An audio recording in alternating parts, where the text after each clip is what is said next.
Hey guys, അപ്പോൾ നമ്മൾ ഓണം വെക്കേഷനൊക്കെ അല്ലേ. അപ്പോൾ നമ്മൾ വീട്ടിൽ നിന്ന് ട്രിപ്പ് പോവാണ്. ജസ്റ്റ് ഒരു വൺ ഡേ ട്രിപ്പും അല്ല, ഒരു കുഞ്ഞു ട്രിപ്പ്.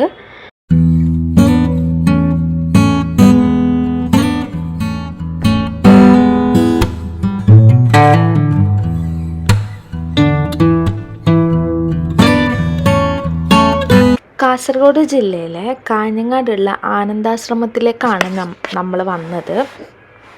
എൻ്റെ ഫാമിലി ഉണ്ടായിരുന്നു, പിന്നെ അച്ഛൻ അമ്മമ്മ ഉണ്ടായിരുന്നു, പിന്നെ അമ്മയുടെ അനിയത്തിയുടെ ഫാമിലി കൂടി ഉണ്ടായിരുന്നു. നമ്മൾ കുട്ടികളായിരുന്ന സമയത്ത് UP സ്കൂളിലും ഹൈസ്കൂളിൽ നിന്നൊക്കെ നമ്മൾ ടൂർ കൊണ്ടുവന്നിട്ടുണ്ട് ഇവിടെ. അപ്പം കുറേ മെമ്മറീസ് ഉണ്ട്, നമ്മൾ കുറേ ഫ്രണ്ട്സിൻ്റെ ഒന്നിച്ച് വന്ന മെമ്മറീസൊക്കെ ഉണ്ട്. നമ്മൾ കയറി കഴിയുമ്പോൾ നമുക്ക് ഈ ആനന്ദാശ്രമത്തിനെ പറ്റിയുള്ള ഒരു റൂട്ട് മാപ്പ് തൊട്ടടുത്ത് കൊടുത്തിട്ടുണ്ടാവും. ഭയങ്കര സൈലൻ്റായിട്ടുള്ളൊരു സ്ഥലമാണിത്. ശരിക്കും നമ്മളൊരു ആശ്രമത്തിൻ്റെ ഒരു ഫീൽ തന്നെയാണിതും. നമുക്ക് ഇവിടെ വന്നു കഴിഞ്ഞാൽ ഫുള്ള് മരങ്ങൾ, പിന്നെ ഭയങ്കര കാമായിട്ടുള്ളൊരു പ്ലേസാണ് ശരിക്കും പറഞ്ഞാൽ ഇത്.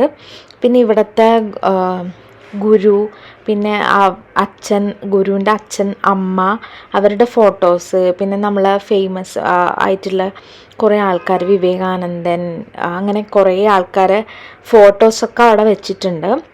പിന്നെ ഈ റൂമിൻ്റെ ഉള്ളിൽ കയറുമ്പം പ്രത്യേകതരം ഒരു ഫീലാണ്. അതായത് നമുക്ക് ഭയങ്കര മറ്റേ രാമനാമം വെച്ചിട്ടുണ്ടാവും ബാക്ക്ഗ്രൗണ്ടിൽ. നമ്മൾ സൈലൻ്റായി ഇത് ഫുള്ള് നടന്ന് കാണാൻ പറ്റും. പിന്നെ ഇവിടെ മെയിനായിട്ട് നമ്മൾ എന്നുവെച്ചാൽ ആ കോമ്പൗണ്ടിലുള്ള ആൾക്കാരുടെ പെരുമാറ്റമാണ്. പിന്നെ ഇവിടെ മെയിൻ പരിപാടി എന്ന് വെച്ച് കഴിഞ്ഞാൽ ഇവർക്ക് പശു വളർത്തൽ, അതായത് ഇങ്ങനെ തൊഴുത്തിൽ പശുക്കളെ വളർത്തുക, അവിടെ നിന്ന് പാലുണ്ടാക്കുക, പിന്നെ അവരെ ചാണകം വെച്ച് ബയോഗ്യാസ് ഉണ്ടാക്കുക, ഇതൊക്കെയാണ് അവരുടെ മെയിൻ പരിപാടി. ഭയങ്കര നീറ്റായിട്ടാണ് ഇവർ ശരിക്കും ഈ പശുക്കളൊക്കെ നോക്കുന്നത്. നമുക്ക് വല്ലാത്തൊരു അത്ഭുതം തോന്നും. അത്രയും നീറ്റായിട്ടാണ് തൊഴുത്തൊക്കെ വെച്ചിരിക്കുന്നത്. പിന്നെ എല്ലാ വർഗത്തിലുള്ള എല്ലാ ബ്രീഡുകളും ഉണ്ട് ഇവിടെ, അതാണ് മെയിൻ. ഭയങ്കര പ്രകൃതി രമണീയമായൊരു സ്ഥലമാണിത്. പിന്നെ നമുക്കിങ്ങനെ അയോധ്യ വനം എന്ന് പറഞ്ഞിട്ട് നമുക്കിങ്ങനെ കാട്ടിൽക്കൂടി നടക്കാൻ പറ്റുന്ന ഒരു സ്ഥലമുണ്ട്. അപ്പം ആ സ്ഥലം എന്നൊക്കെ പറഞ്ഞാൽ ഫുള്ള് പച്ചപ്പായിരിക്കും. അതായത് ഫുള്ള് ഔഷധ ഗുണങ്ങളുള്ള മരങ്ങൾ, ചെറിയ ചെടികൾ, ആടലോടകം, അങ്ങനെ തുടങ്ങി നമ്മൾ പണ്ടൊക്കെ മുത്തശ്ശിയൊക്കെ ഉണ്ടാകുന്ന സമയത്തൊക്കെ നമ്മൾ യൂസ് ചെയ്തിട്ടുണ്ടായ കുറേ ഔഷധ ഗുണങ്ങളുള്ള കുറേ ചെടികൾ ഉണ്ടാവുമല്ലോ വീട്ടിൽ. അപ്പം അങ്ങനത്തെ അത് ഫുള്ള് ഈ അയോധ്യവനം എന്ന് പറയുന്നത് ഫുള്ള് മിക്കതും ഔഷധ ഗുണങ്ങളുള്ള ചെടികളായിരുന്നു. പിന്നെ നമുക്ക് നടക്കുമ്പോൾ റെസ്റ്റ് എടുക്കാൻ വേണ്ടി ഇങ്ങനത്തെ ഒരു റൂം ഉണ്ടായിരുന്നു. പിന്നെ നമ്മൾ പാഷൻ ഫ്രൂട്ട് ഉണ്ടായിരുന്നു, ഒത്തിരി പാഷൻ ഫ്രൂട്ട് ഉണ്ടായിരുന്നു. ഇതാണ് എൻ്റെ അമ്മമ്മ. പിന്നെ നമ്മളിങ്ങനെ ഉള്ളിലൊക്കെ കണ്ട് ജസ്റ്റ് ഒന്ന് പുറത്തേക്ക് വരികയായിരുന്നു.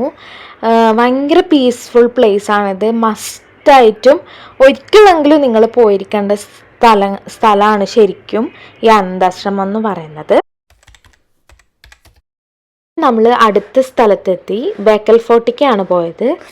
കാസർഗോഡാണ് ബേക്കൽ ഫോർട്ട്. ഓൾമോസ്റ്റ് മിക്കവർക്കും അറിയുന്നുണ്ടാവും. നമ്മൾ ഇവിടെ നിന്നാണ് ടിക്കറ്റ് എടുക്കേണ്ടത്. ടിക്കറ്റ് എടുത്തതിന് ശേഷമാണ് ഉള്ളിലേക്ക് പോകേണ്ടത്. ഒരുപാട് ഫിലിമൊക്കെ ഷൂട്ട് ചെയ്തിട്ടുണ്ട്. നമ്മൾ പണ്ടൊക്കെ അങ്ങനെ ടൂറൊക്കെ പോയിട്ടുണ്ടാവും മിക്ക ആൾക്കാരും. പക്ഷെ നമ്മൾ വീട്ടിൽ നിന്ന് ഇടയ്ക്കിടയ്ക്ക് വരാറുണ്ട്. എല്ലാവർക്കും ഒരുപോലെ ഇഷ്ടപ്പെടുന്ന സ്ഥലമാണ് ശരിക്കും ബേക്കൽ ഫോർട്ട് പറയുന്നത്. പക്ഷെ നമ്മൾ ഇന്നലെ എത്തിയത് കുറച്ച് നേരത്തെ ആയിപ്പോയി. 4 മണിക്ക് അങ്ങാണ്ടാണ് നമ്മൾ എത്തിയത്. അതുകൊണ്ട് ഭയങ്കര വെയിലായിരുന്നു. പിന്നെ നമ്മൾ ഒരു കോട്ടയുടെ മേളിക്കൊക്കെ നടക്കാനുണ്ട്, നമ്മൾ അതൊന്നും കയറിയില്ല. നമ്മളെല്ലാവരുടെയും ഫേവറേറ്റ് സ്പോട്ട് എന്ന് പറയുന്നത് ഇത് കൂടി നടന്ന് താഴെ എത്തുമ്പം നമ്മൾ ബീച്ചിൻ്റെ ഓൾമോസ്റ്റ് അടുത്തെത്തുന്നൊരു പ്ലേസ് വരും. ആ സ്പോട്ട് ഞാൻ കാണിച്ചു തരാം. നമ്മൾ അടുത്തേക്കുള്ള കുറുക്ക് വഴി കൂടിയൊക്കെ നമ്മൾ അവിടത്തേക്കാണ് പോണത്. ഒത്തിരി നടക്കാനുണ്ടോ ചോദിച്ചാൽ നടക്കാനുണ്ട്, പക്ഷേ നമ്മളിങ്ങനെ വ്യൂ ഒക്കെ കണ്ട് നടക്കുന്നതുകൊണ്ട് നമുക്ക് അത്രയ്ക്ക് അങ്ങ് ബോറടിക്കുകയൊന്നും ചെയ്യില്ല. ഇത് ഇവിടെ നിന്ന് നോക്കിയാൽ തന്നെ നമുക്ക് ആ ബ്യൂട്ടി കാണാൻ പറ്റും. എന്തൊരു ഭംഗിയാണെന്നറിയോ. അതായത് നമ്മൾ അടുത്തുനിന്ന്, അതായത് ഇത്രയും അടുത്തുനിന്ന് ബീച്ച് കാണാം. പിന്നെ നമ്മൾ കുറച്ചുകൂടി താഴെ എത്തുമ്പോൾ ആ തിരമാല വന്ന് നമ്മളെ മേലിലേക്ക് വെള്ളമൊക്കെ ആവും. നല്ല രസമാണ് അത് കാണാൻ. ശരിക്കും എന്തൊരു ബ്യൂട്ടിഫുള്ളാണെന്നറിയോ. അപ്പം അങ്ങനെ നമ്മൾ നേരെ താഴേക്കായിരുന്നു നടന്നത്. സ്റ്റെപ്പൊന്നുമില്ല, പക്ഷേ നമുക്കിങ്ങനെ ചെരിഞ്ഞ കുറച്ച് റോഡ് പോലത്തെ സ്ഥലമുണ്ട്. ശരിക്കും പറഞ്ഞാൽ നമുക്ക് ഈ ബേക്കൽ ഫോർട്ടിൽ നിന്ന് ബീച്ചിലേക്ക് ഇങ്ങനെ ഇറങ്ങി തന്നെ പോകാൻ പറ്റും. പക്ഷേ സേഫ്റ്റി ഇഷ്യൂസ് കാരണം ഇപ്പം ആ വഴിയൊക്കെ ബ്ലോക്ക് ചെയ്ത് നമ്മൾ റോഡ് കൂടി പോകണം ശരിക്കും ബീച്ചിലേക്ക് എത്താൻ. അപ്പം നമ്മളിപ്പോൾ താഴെ എത്തിക്കഴിഞ്ഞാൽ നമുക്ക് ഒരു ചെറിയൊരു കോട്ടയുടെ മുകളിൽ കയറി കഴിഞ്ഞാൽ നമുക്ക് താഴത്തേക്ക് എത്താൻ പറ്റും. കണ്ട ഈ ആൾക്കാർ നടന്നു പോകണേണ്ട അവിടെയാണ് നമുക്ക് എത്തേണ്ടത്. അതാണ് നമ്മളെ എല്ലാവരുടെയും എവർ ടൈം ഫേവറേറ്റ് സ്പോട്ട് എന്ന് പറയുന്നത് അത് തന്നെയാണ്. നമ്മളിത് താഴേക്ക് എത്താൻ പോവാണ്. പിന്നെ ഒന്നും പേടിക്കേണ്ട ആവശ്യമില്ല, അവിടെയൊക്കെ സേഫ്റ്റി ഗാർഡ്സൊക്കെ ഉണ്ടാവും. പിന്നെ ഈ സേഫ്റ്റി ഗാർഡ്സിൻ്റെ കണ്ണ് വെട്ടിച്ച് പോണതാണ്. അത് അങ്ങനത്തെ പിള്ളേരുണ്ടാവുമല്ലോ, അവരൊക്കെ സേഫ്റ്റി ഗാർഡ്സിൻ്റെ കണ്ണ് വെട്ടിച്ച് പോണതാണ്. പിന്നെ ഇത്രയും ടയർഡായതുകൊണ്ട് നമ്മൾ അവിടെ നിന്ന് മോരും വെള്ളം, സർബത്ത്, പിന്നെ വത്തക്ക ജ്യൂസൊക്കെ കുടിച്ചു. ബേക്കൽ ഫോർട്ട് പോയി കഴിഞ്ഞാൽ എല്ലാവരും മസ്റ്റായിട്ട് പോകേണ്ട ഒരു സ്ഥലമാണ് പള്ളിക്കര ബീച്ച്. അതായത് ബേക്കൽ ഫോർട്ടിൽ നിന്ന് നമ്മളെ കാണുന്ന ബീച്ച് ഉണ്ടല്ലോ, അതാണ് ഈ ബീച്ച്. ഇവിടെ നമുക്ക് റെയിൽവേ സ്റ്റേഷനും ഉണ്ട്. ബേക്കൽ ഫോർട്ട് എന്ന് പറഞ്ഞ റെയിൽവേ സ്റ്റേഷനും സ്റ്റോപ്പും ഉണ്ട് ഇവിടെ.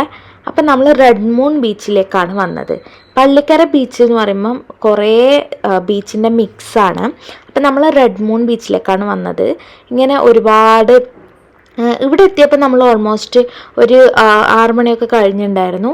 അപ്പം ഓണം വെക്കേഷൻ ആയതിൻ്റെ ആയിരിക്കും ചെറിയൊരു റഷും ഉണ്ടായിരുന്നു. പിന്നെ നമ്മളെപ്പോൾ വന്നാലും ഇവിടെ നിന്ന് ഉപ്പിലിട്ടത്, അവിൽ മിൽക്ക്, സ്വീറ്റ് കോൺ, അങ്ങനത്തെ കുറേ സാധനങ്ങൾ വാങ്ങിക്കും. പിന്നെ നമ്മൾ കുറച്ച് സമയം ഒന്ന് കടലിലൊക്കെ കളിച്ച ശേഷം നമുക്ക് ആകാശത്തോണിയിൽ കയറണം എന്നൊരു മോഹം. അപ്പം നമ്മൾ ഒരാൾക്ക് 70 രൂപയായിരുന്നു. ഇതാണ് ആകാശത്തോണി. അപ്പം നമ്മൾ 4 പേരും കൂടി കയറി. പിന്നെ അവിടെ നിന്ന് കുറച്ച് സമയം കളിച്ച് കുറച്ചൊന്ന് റിലാക്സ് ചെയ്ത് നമ്മളെല്ലാവരും കൂടി ഫുഡ് കഴിച്ചിട്ട് പോകാമെന്ന് വിചാരിച്ചു. അങ്ങനെ നമ്മൾ പൊതുവേ ആൾക്കാർ ഫുഡ് കഴിക്കാൻ പോണത് അങ്ങോട്ടേക്ക് റെസ്റ്റോറൻറ്റ്സ് അത്ര കൂടുതലൊന്നുമില്ല. അപ്പം നമ്മൾ പോയത് ഒറിക്സിലേക്കായിരുന്നു. അതിനെപ്പറ്റി പറയുകയാണെങ്കിൽ ഒന്നാമത്തെ കാര്യം അവിടെ എപ്പോഴും നല്ല തിരക്കായിരിക്കും. അവ മാക്സിമം നമ്മൾ വിളിച്ച് റിസർവ് ചെയ്ത് പോകാൻ ശ്രമിക്കുക. അതുകൊണ്ട് റഷാവെന്ന് അറിയുന്നതുകൊണ്ട് നമ്മൾ റിസർവ് ചെയ്തിട്ടുണ്ടായിരുന്നു. പിന്നെ അവിടെ എത്തിക്കഴിഞ്ഞപ്പോഴാണ് അവർ പറഞ്ഞത് നമ്മൾ റിസർവ് ചെയ്ത് വെച്ച സീറ്റിൽ വേറെ ഫാമിലി വന്നിരുന്നു. പിന്നെ നമ്മൾ 1 മണിക്കൂർ വെയിറ്റ് ചെയ്തു. പിന്നെ നമ്മൾ ഫുഡ് ഓർഡർ ചെയ്ത് കഴിഞ്ഞ് വീണ്ടും 1/2 മണിക്കൂർ വെയിറ്റ് ചെയ്തു. പിന്നെ ഫുഡിനാണെങ്കിൽ ടേസ്റ്റൊക്കെ ഉണ്ട്, ഒന്നും പറയാനില്ല, ടേസ്റ്റൊക്കെ ഉണ്ട്. പക്ഷേ ഒടുക്കത്തെ റേറ്റ് ആയിരുന്നു. ശരിക്കും പറഞ്ഞാൽ ആ റേറ്റിനുള്ള ക്വാണ്ടിറ്റിയും ഇല്ല. പിന്നെ നമ്മൾ പയ്യെ ഫുഡൊക്കെ കഴിച്ച് അവിടെ നിന്ന് ജ്യൂസ്, മൊജിറ്റോ അതൊക്കെ കുടിച്ച് നമ്മൾ പയ്യെ വീട്ടിലേക്ക് ഇറങ്ങി. അപ്പോൾ ഇത്രയേ ഉള്ളൂ ഗൈസ്. ഇതൊരു കുഞ്ഞു വ്ളോഗായിരിക്കും. വീഡിയോ ഇഷ്ടപ്പെട്ടെങ്കിൽ ലൈക്ക് ചെയ്യുക, ഷെയർ ചെയ്യുക, സബ്സ്ക്രൈബ് ചെയ്യുക. സോ അടുത്ത വീഡിയോയിൽ കാണുന്നവരെ ബായ്.